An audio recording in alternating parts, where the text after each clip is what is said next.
outside of the foyer of the House of Commons, and the government, through its Environment Minister John Baird, is seeking clearly to frighten Canadians into believing that the costs of complying with Kyoto or doing something serious about climate change are exorbitant. He said gasoline will go up, people are going to lose their jobs, and the economic consequences will be major. Is this just political spin? I mean, is this the issue these guys are going to trigger an election on and fight it on the economy versus the environment? I don't know. John Godfrey knows, maybe. I think he's a smart guy. John, explain to us. I mean, this is pretty scary stuff what Mr. Baird was saying. Is it spin or is this reality? Well, no, it's spin. And what he did was he said to a group of economists, I'm going to give you an impossible situation, a scenario which says that as of January 2008, you have to reduce greenhouse gases by a third immediately. What will the consequences for the economy be? And of course, if you put garbage in, you get garbage out. And economists said, well, that would be very difficult for Canada, and it would be catastrophic.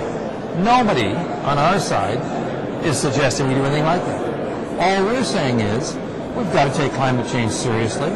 We have to meet our international obligations under Kyoto.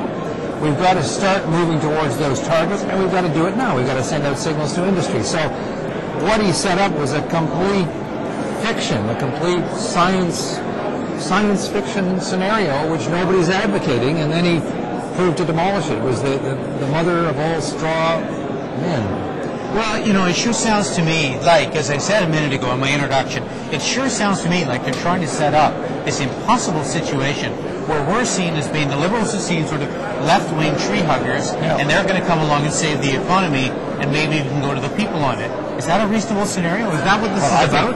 I think it's about discrediting Stéphane Dion's determination to get at climate change in a reasonable way, which will also produce economic growth. This report today makes no allowance for energy efficiency, makes no allowance for innovation or the growth of the economy that would come if we start bringing in new technologies. I don't think they're going to go to an election on it because I don't think this is their strong point. It would be the first election in the world on climate change, and it would be a question of Stéphane Dion's credibility against Stephen Harper's over the long haul. And Stephen Harper has no credibility on this. So if they go into an election on climate change, first of all, we'll always be able to come back to it. It's our topic. We believe in it, and we wouldn't let them get away with it. And I think that when people are asked, what do you want for your kids? Do you want them to have a better future or a worse future? And if you want them to have a better future, what are we going to do about climate change? They will say, I'm with my kids.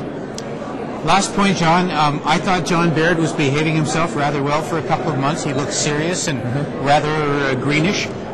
Today in the House of Commons, he seemed to be right back into the high partisan persona that he'd adopted in the past. That disturbed me a little bit. How did you react? I think two things. One is that he loves the game, the partisan game, and he can't resist, and it's a lack of discipline on his part. He should be seen as a serious person, dealing with a serious topic, not as some deranged undergraduate going crazy here. And the other thing is, what it covers up is a complete lack of knowledge of the file. In the Senate committee today, I was present when he was asked by senators, you produced these numbers. Show us the math behind any number you like. Pick a number, show us how you got there. He couldn't do it. He couldn't even reference the page in his own document, which was supposed to back it up. So I don't think he's a serious person. Wow. Well, there you go. You're serious though, right? I hope so. Of course he is. And MPTV is extremely serious. Thanks for watching.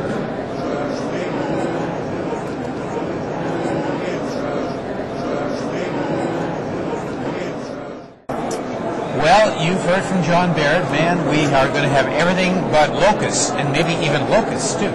Gas is going up, people are going to lose their jobs, the economy is going to be in tatters if you believe the Environment Minister's assessment of what will happen if this country gets serious about climate change. Well, is that political spin, or is it reality? We're on a quest here, and someone who I think can give us a lot of light and insight into this, of course, Elizabeth May, leader of the Greens. Now, before I ask you about Mr. Baird, First time we've been able to talk since you did your little... Good to see you. Good to see you. Your little deal with Stéphane Dion, which of course is being heralded as actually something fairly significant. It's really taken on a life of its own, where people say, you know what, this is just maybe an instance of where an issue trumps partisanship. Yeah. Is that sort of the overarching reason for this, or is it political? It's principle and it's also personal.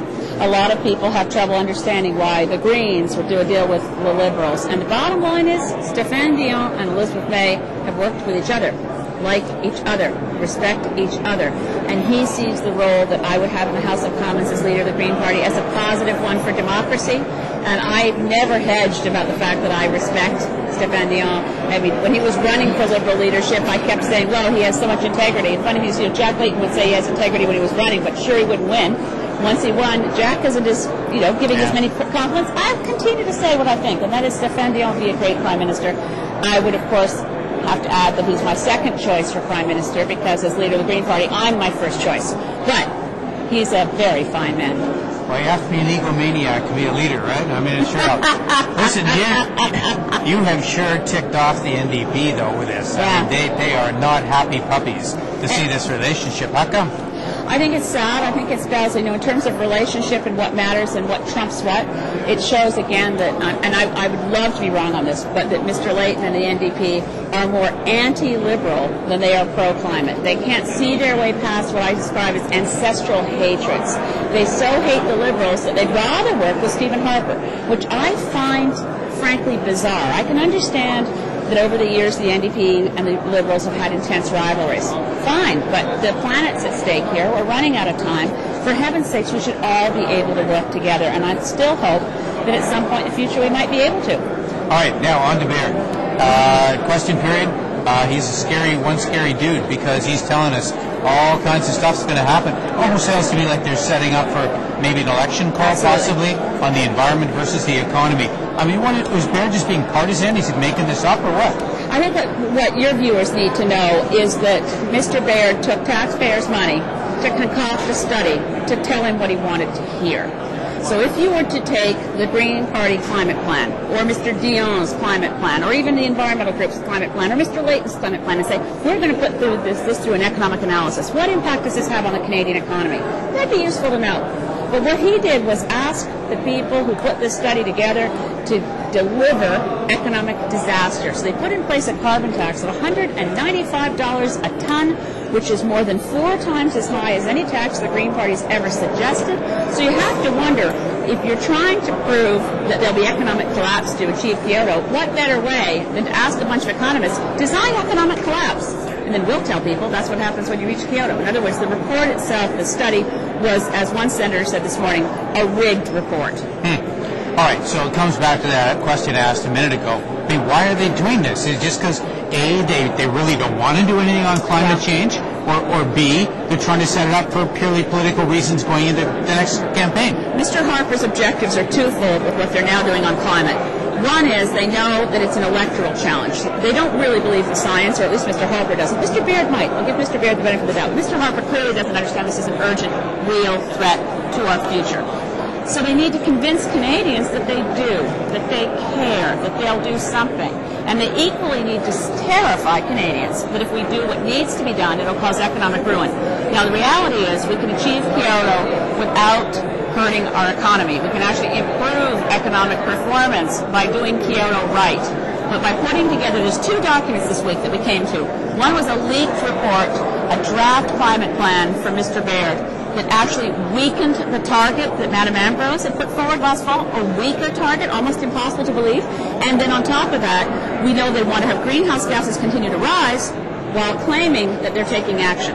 So it's going to be a lot of doublespeak, it's going to be a lot of spin, it's not going to be climate action. And they're going to buttress the attacks that they're not taking appropriate action by saying, if we do the right thing, we'll blow up the economy. So that's why they have this bogus study released today.